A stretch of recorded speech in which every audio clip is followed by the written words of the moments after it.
ครับสบายดีวันนี้พบกับอาจารย์เซนเคยเล่นสตูดิโอมินิสิภาพไปจับตักแตนโมใหญ่เนาะเป็นจะได้ว่าชิได้หรืออะไรกันมาเบิ่งกันเลย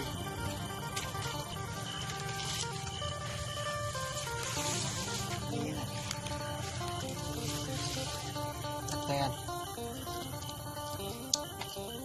น้ำเขาก็ได้โอ้ย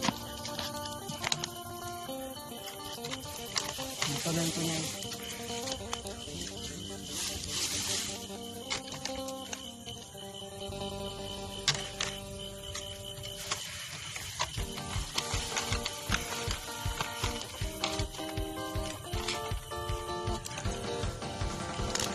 นี่ตัวหนึ่งมันลิไว้เอาปังเอาตัวมาดิ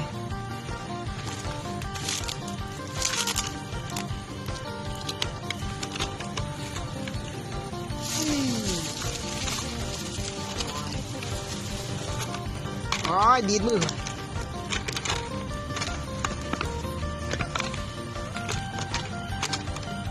แตนโม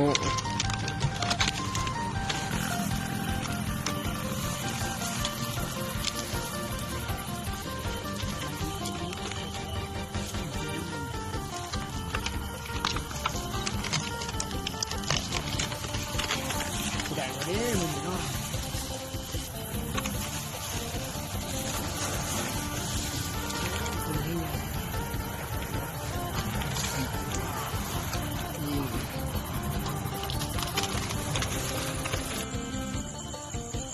เห็นแล้วเนาะ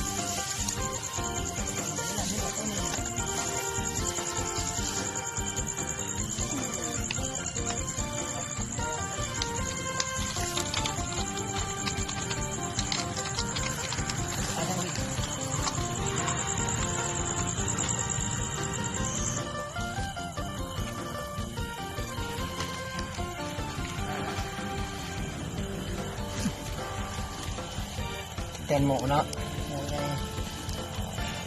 โอ้ที่ร้ายอยู่แทน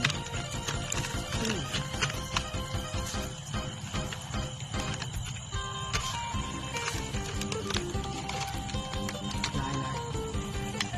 ไปเบิ่งพอดี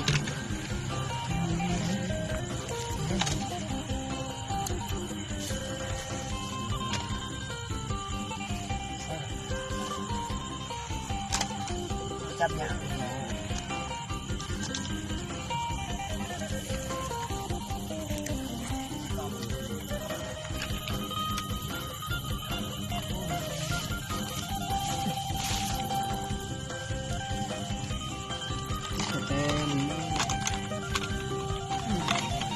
ลายเลยคน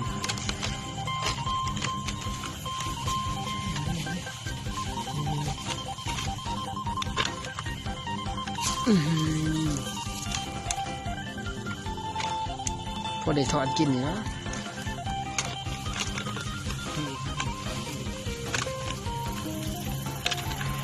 ลายอยู่นี่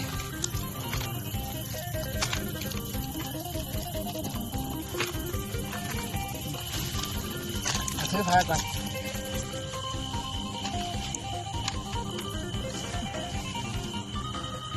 ลายอยู่ดี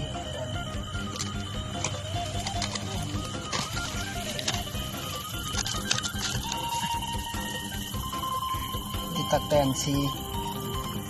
ว่ะแซ่บ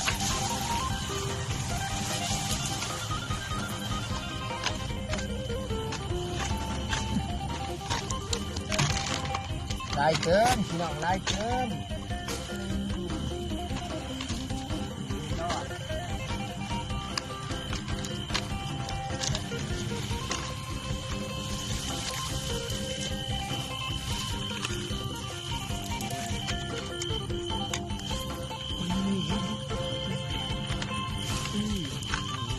อีซีหนึ่ง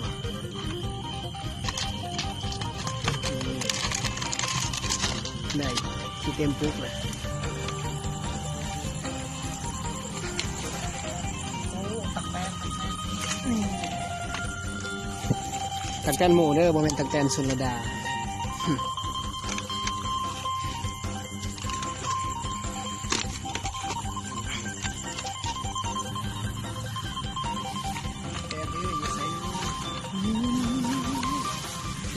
เพิ่นลี่เพิ่นลี่เพิ่นลี่เพิ่นลี่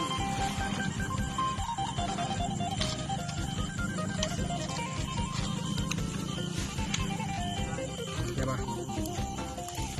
อ๋อตั้งแต่ใหญ่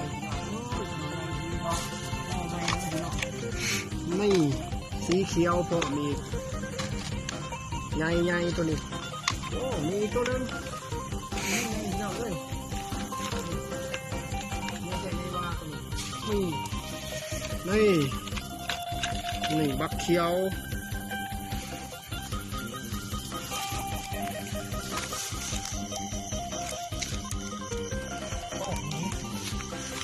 มันเล็กดีเนาะ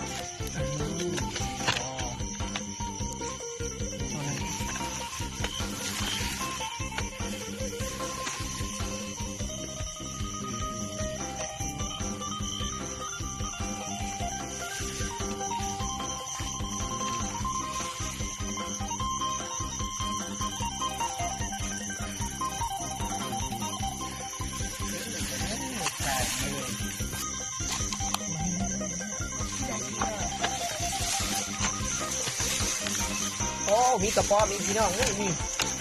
กำลังนอนอยู่นี่กำลังนอนอยู่โอ้โหมาถามเดี๋ยวแล้วว้าว